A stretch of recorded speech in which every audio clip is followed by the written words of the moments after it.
Hello everyone, today I'll show you how to change the walking speed in Assassin's Creed Black Flag Resynced.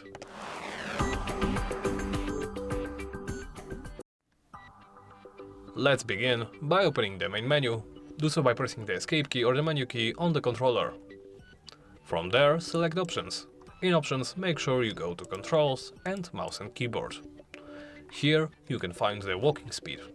As you can see, this gauge goes as low as 1 or as high as 10. Here you can simply adjust it to your liking. I will go as high as possible.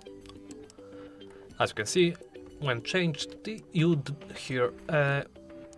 change this setting, you don't need to save it actually. This is saved automatically. You can simply back out of this menu, and that's about it. Thank you for watching, and please make sure to like, comment and subscribe.